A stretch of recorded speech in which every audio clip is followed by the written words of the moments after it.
వెల్ల న్యూస్కి స్వాగతం. ముందుగా ముఖ్యాంశాలు. చీఫ్ విప్ జీవీపై బొల్లా బ్రహ్మనాయుడు వ్యాఖ్యలను ఖండించిన మాజీ ఎమ్మెల్యే మక్కెన. విద్యార్థులకు పోలీస్ స్టేషన్పై అవగాహన. మాజీ ఎమ్మెల్యే బొల్లా బ్రహ్మనాయుడు అసత్యాలు మాట్లాడడం మాని భాష మార్చుకొని గౌరవప్రదంగా మాట్లాడాలని మాజీ ఎమ్మెల్యే మక్కెన మల్లికార్జునరావు సూచించారు. టీడీపీ కార్యాలయంలో విలేకరుల సమావేశంలో ఆయన మాట్లాడారు. ఉమ్మడివరం గ్రామంలో షేక్ రఫీ అనే వ్యక్తి అక్రమంగా గ్రావెల్ తవ్వకాలు విక్రయాలు చేస్తుండగా రెవెన్యూ అధికారులు దాడులు చేసి యంత్రాలు స్వాధీనం చేసుకొని కేసు నమోదు చేయడం జరిగిందన్నారు.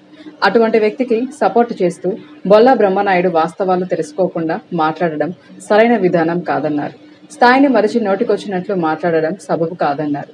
కేబినెట్ హోదాలో ఉన్న ప్రభుత్వ చీఫ్ విప్ జీవీ ఆంజనేయుల స్థాయిని మరిచి బొల్లా బ్రహ్మనాయుడు విమర్శించడం తగదన్నారు. రాష్ట్ర అభివృద్ధి సంక్షేమం దిశగా కూటమి ప్రభుత్వం ప్రవేశపెట్టిన బడ్జెట్ గురించి బ్రహ్మనాయుడు విమర్శించడం హాస్యాస్పదంగా ఉందన్నారు. వ్యక్తిగత రాజకీయ స్వార్థం కోసం ప్రశాంతంగా సోదరభావంతో కలిసిమెలిసి ఉంటున్న గ్రామాల్లో ప్రజల మధ్య బ్రహ్మనాయుడు చిచ్చు పెడుతున్నారని అన్నారు. మాట్లాడే ముందు వాస్తవాలు తెలుసుకొని విధానపరంగా మాట్లాడవే తప్ప వ్యక్తిగత విమర్శలు చేస్తే సహించేది లేదని ఆయన హెచ్చరించారు. పోలీస్ స్టేషన్లకు వైసీపీ వారిని రానివ్వటం లేదని చేసిన వ్యాఖ్యలను ఖండిస్తూ పోలీస్ స్టేషన్ వద్ద సీసీ కెమెరాలు పరిశీలిస్తే వాస్తవాలు తెలుస్తాయన్నారు. పండించిన పంటకు గిట్టుబాటు ధర అడిగినందుకు రైతుపై అక్రమ కేసులు బనాయించిన నీచమైన చరిత్ర బ్రహ్మనాయుడుదని ఆయన ఎద్దేవా చేశారు. నోరు తెరిస్తే అబద్ధాలు, వ్యక్తిగత విమర్శలు మానుకొని గౌరవప్రదంగా వ్యవహరించారని మక్కెన హితవు పలికారు. ఈ రోజున మనం వినుకొండ మాజీ శాసనసభ్యులు బొల్లా బ్రహ్మనాయుడు గారు వినుకొండ రూరల్ మండలం ఉమ్మడారం సంబంధించినటువంటి ఇష్యూ మీద మాట్లాడటం జరిగింది. ఈ సందర్భంగా ఆయన మాట్లాడేటప్పుడు ఎంతసేపు ఉన్న మైనార్టీలు, అగ్రవర్ణాలను, లేకపోతే అక్కడ ముస్లిమ్స్, లేకపోతే కమ్మవారను, ఈ విధమైన భాషను మాట్లాడుతూ ఉన్నారు. ఇది వాస్తవం, ఆ గ్రామంలో జరిగిన వాస్తవం ఏంటి అనేది ముందు తెలుసుకొని మాట్లాడితే ఆయనకి గౌరవం ఉండేది, ఆయన వయసుకు కూడా గౌరవం ఉండేది. ఉన్న వాస్తవం వేరు, ఆయన మాట్లాడింది వేరు. ఇప్పుడు ఎట్లా కాదగా మరి ఆ భాష తెలుసుకోవాలి. ఏంది ఆ భాష? 70 సంవత్సరాల వయసు వచ్చింది, గౌరవంగా ఎమ్మెల్యేగా పనిచేసినటువంటి వ్యక్తి ఈ విధంగా భాష మాట్లాడతా, పైగా యువతల వ్యక్తుల మీద, టీడీపీ మీదనో, నాయకుల మీదనో, గౌరవ శాసనసభ్యుడి మీదనో ఏదో మాట్లాడితే చీఫ్ విప్ అంటారు. నిజమే చీఫ్ విప్ ఏనాయా, మేము కూడా చెప్తున్నాం, కొంత నాకు కూడా చిన్న అనుభవం ఉంది. క్యాబినెట్ ర్యాంక్ అది, ముఖ్యమంత్రి అనుకుంటాడు. ఆనాడు రాజకుమార్ చేసింది ఈరోజు ఆంజనేయుడు గారు చేస్తున్నాడు. చీఫ్ విప్ అంటే క్యాబినెట్ ర్యాంక్, అసెంబ్లీలో 2వ స్థానంలో కూర్చొని ఉంటాడు, అసెంబ్లీని మొత్తం మానిటరింగ్ చేస్తూ ఉంటాడు. తప్పనిసరిగా ఆయన మాట్లాడేటప్పుడు ప్రభుత్వ విధానాన్ని చెబుతాడు, ప్రతిపక్ష విధానాన్ని కూడా చెబుతాడు. నీకు ఆ స్థాయి అంటే ఏంటి?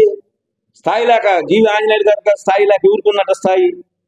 క్యాబినెట్ ర్యాంకులో ఉన్నటువంటి ప్రభుత్వ చీఫ్ విప్ స్థాయి లేదా? అంటే మీరు శాసనసభ్యుడిగా ఉన్నప్పుడు మీరు ఎన్ని పర్యాయాలు చంద్రబాబు నాయుడు గారి గురించి, లోకేష్ గారి గురించి ఎన్ని మాటలు మాట్లాడారంటే, ఎన్ని బూతులు మాట్లాడారు? కోట శివప్రసాద్ గారి గురించి ఏం మాట్లాడారు? మోడీ గారి గురించి ఏం మాట్లాడారు? అవన్నీ రికార్డులు ఉన్నాయి. మీరు ఎమ్మెల్యేగా ఉన్నప్పుడు చంద్రబాబు గారి గురించి, లోకేష్ గారి గురించి, పవన్ కళ్యాణ్ గారి గురించి, మోడీ గారి గురించి మాట్లాడితేనేమో తప్పులేదు. ఈరోజు కేబినెట్ హోదాలో ఉన్నటువంటి జీవి ఆంజనేయులు గారు ప్రభుత్వ విధానాన్ని చెప్పుకుంటూ, టీడీపీ విధానాన్ని చెప్పుకుంటూ, గతంలో ప్రతిపక్షంలో చేసినటువంటి వారి పాత్ర గురించి, అటు జగన్మోహన్ రెడ్డి గారి గురించి కావచ్చు, లేకపోతే ఆ ప్రభుత్వ విధానాన్ని గురించి మాట్లాడితే నీ స్థాయి ఇది అంటారేంటి? ఎవరి స్థాయి ఏంది ప్రజలకు తెలియదా? క్యాబినెట్ ర్యాంక్ ఉన్నటువంటి వ్యక్తిని పట్టుకొని నీ స్థాయి అంటే. కాబట్టి ఇవన్నీ మాట్లాడేటప్పుడు 1-2 పర్యాయాలు వెనక ముందు చూసుకొని మాట్లాడితే గౌరవం ఉంటుందని ఈ సందర్భంగా తెలియజేస్తున్నా. అదేవిధంగా నిన్న ఇప్పుడు బడ్జెట్ గురించి మాట్లాడతాం. ఎంత అబద్ధాలండి అసలు! ఈ ప్రభుత్వం ఏం చేస్తుంది, ఏంటి మాట్లాడేది? ఈ ప్రభుత్వం వచ్చిన తర్వాత ఎన్ని అప్పులు ఉన్నప్పటికీ ఇవాళ పెన్షన్ని 3 నుంచి 4 వేలు ఒక్కసారి చేశారా లేదా? గ్యాస్ సిలిండర్లు ఇస్తున్నారా లేదా? నిన్న బడ్జెట్లో అమ్మక వందనకు సంబంధించి కూడా ప్రతి కుటుంబంలో ఉన్నటువంటి ప్రతి చదువుకున్న విద్యార్థికి కానీ, విద్యార్థిని కానీ ప్రతి వారికి 15,000 రూపాయలు ఇస్తామని 9,500 కోట్లు బడ్జెట్లో పెట్టారు. ఈ వాస్తవం తెలియదా? అదేవిధంగా ఆర్టీసీకి సంబంధించి కూడా కమిటీని వేశారు. అటు కర్ణాటకలో, ఇటు తెలంగాణలో కూడా ఆ కమిటీ రివ్యూ చేస్తా ఉంది. అవి వచ్చినప్పుడు తప్పనిసరిగా దానికి సంబంధించి కూడా సూపర్ 6 పథకాలు ఏదైతే చెప్పారు ప్రతి దాన్ని అమలు పరుస్తామని అసెంబ్లీ సాక్షిగా చెప్పారు. దానికి పవన్ కళ్యాణ్ గారు అటు బీజేపీ ముగ్గురు కలిసి చెప్పినటువంటి మాట అది. అది ఒక తెలుగుదేశానికి సంబంధించి కాదు, కేంద్ర ప్రభుత్వానికి బాధ్యత ఉంది, రాష్ట్ర ప్రభుత్వానికి బాధ్యత ఉంది, చంద్రబాబు గారికి, పవన్ కళ్యాణ్ గారికి, అటు బీజేపీ గారికి అందరూ సంయుక్తంగా చెప్పారు. ఖచ్చితంగా నెరవేరుస్తారు.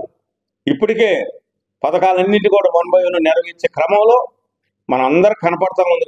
కాబట్టి బడ్జెట్ కాపీని కూడా దయచేసి చదువుకోండి, వ్యంగ్యంగా మాట్లాడొద్దు. దయచేసి నేను ఒకటే మనవి చేస్తున్నా, బ్రహ్మనాయుడు గారు మీ వయసు 70 సంవత్సరాలకు వచ్చింది, గౌరవప్రదంగా మాట్లాడండి, గౌరవంగా ప్రజల సమస్యలు ఉన్నప్పుడు తెలుసుకోండి.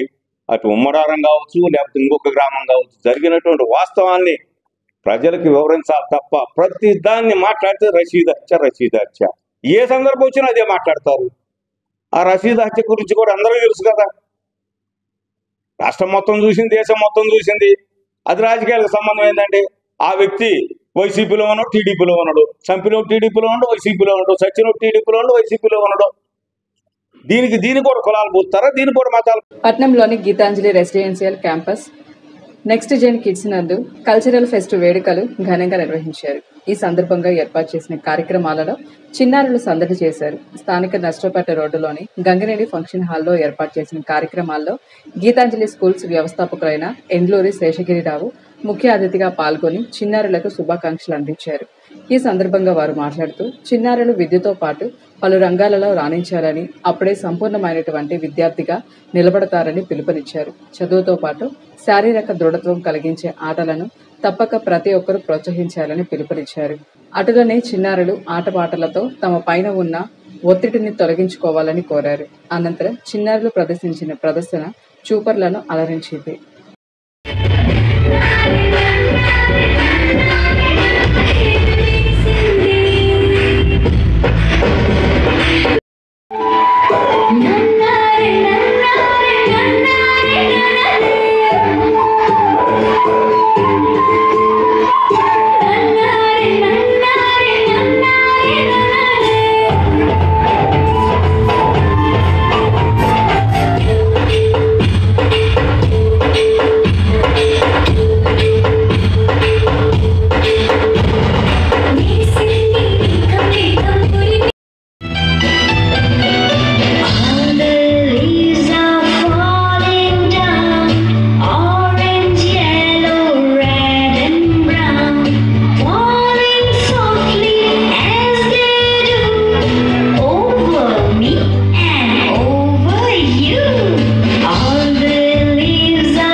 ఉమెన్స్ డేను పురస్కరించుకొని పట్నం పోలీస్ స్టేషన్లో విద్యార్థినులకు పోలీస్ స్టేషన్పై అవగాహన కార్యక్రమం నిర్వహించారు.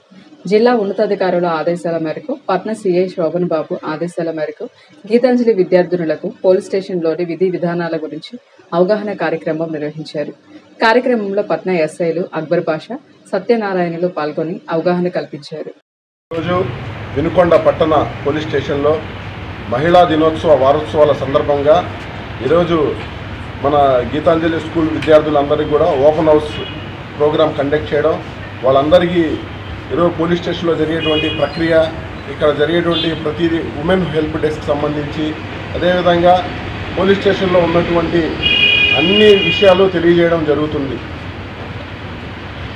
పోలీస్ స్టేషన్లో జరిగేటువంటి విధి విధానాలు, ఒక కంప్లైంట్ పోలీస్ స్టేషన్కి వచ్చిన తర్వాత నుంచి వాళ్ళకి పూర్తిగా న్యాయం జరిగే వరకు జరిగేటువంటి చర్యలన్నింటినీ గురించి వాళ్ళకు తెలియజేయడం, అదేవిధంగా చిన్నపిల్లలు జరిగేటువంటి అన్యాయాలు కానీ, పోక్సో చట్టాల గురించి కానీ మొత్తం అవగాహన కానీ కల్పించడం కూడా ఈరోజు జరుగుతూ ఉంది.